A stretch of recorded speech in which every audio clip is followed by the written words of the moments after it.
Have I not reason, beldams as you are, saucy and overbold? How did you dare to trade in traffic with Macbeth, in riddles and affairs of death? And I, the mistress of your charms, the close contriver of all harms, was never called to bear my part, or show the glory of our art? And which is worse, all you have done hath been but for a wayward son, spiteful and wrathful, who, as others do, loves for his own ends, not for you. But make amends now, get you gone, and at the pit of Acheron, meet me I the morning. Thither he will come to know his destiny. Your vessels and your spells provide, your charms and everything beside. I am for the air. This night I'll spend unto a dismal and a fatal end. Great business must be wrought ere noon, upon the corner of the moon. There hangs a vaporous drop profound, I'll catch it ere it come to ground. And that distilled by magic sleight shall raise such artificial sprites, as by the strength of their illusion shall draw him on to his confusion. He shall spurn fate, scorn death, and bear his hopes above wisdom, grace, and fear. And you all know, security is mortal's chiefest enemy. The person speaking in this passage is Hecate. Hecate is the queen of the underworld, goddess of the witches, head witch, and the superior to the three witches.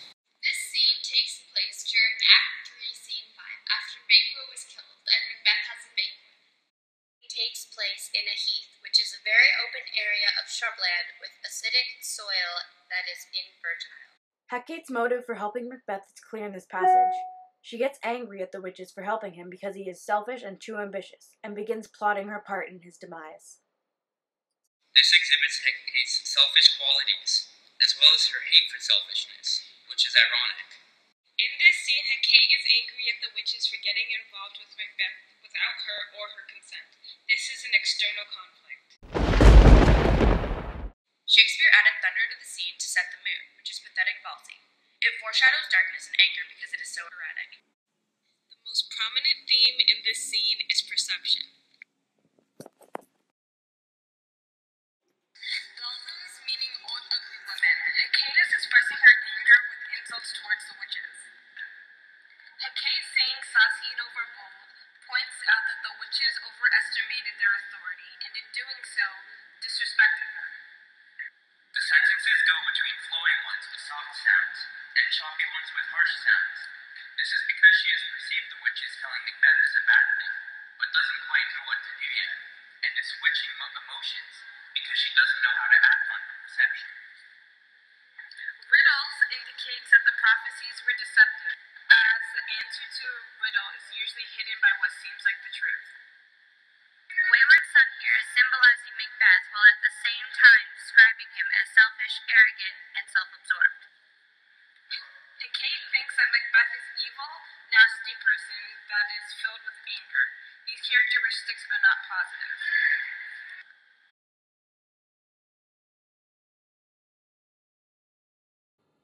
Macbeth assumes that the small body of water near his castle is ordinary. However, the witches use it as their gateway between hell and the mortal world, like a river to hell. The turning point in this play is when Hecate says, "Meet me in the morning." This is because that is when she decides what to do with Macbeth. She perceived that it was a bad thing that the witches told Macbeth his prophecy, and here decides that they are going to harm Macbeth. This is also in the middle of the paragraph, which allows the ideas to flow well and easily. The soliloquy has consistent end rhyme, which is usually spoken by people who are perceived to be powerful or noble. Because Hecate is the queen of the underworld, she speaks with power and has end rhyme. Hecate tells the witches to prepare their vessels, spells, and charms so that they can give Macbeth false hope. This is a double meaning. Vessels can also be a type of ship, but in this case, vessels means cauldrons, spells means magical words, and charms means magical objects. This is perception because vessels can be interpreted both ways. A crescent moon is often depicted as the horns of a bull, as people perceive it to look strikingly similar. As well, it is believed that the moon would pour foam containing magical properties if strong spells were cast upon it. Vaporous is a double meaning. It can mean a vaporous cloud or ball, something that gives off vapor. Hecate will get a vaporous drop from the moon. This is a perception of vaporous.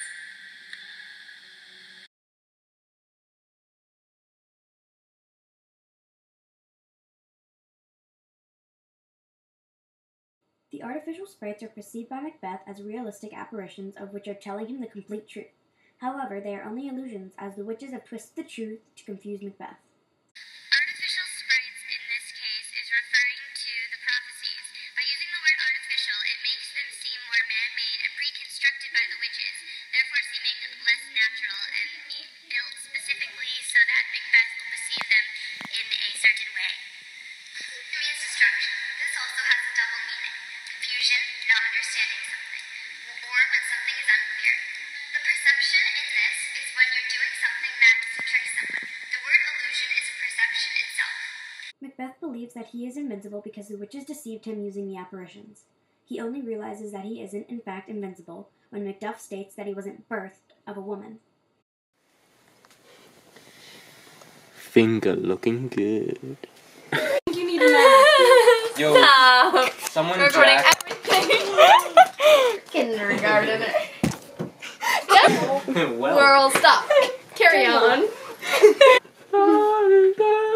Got the world in my hands. You didn't do anything.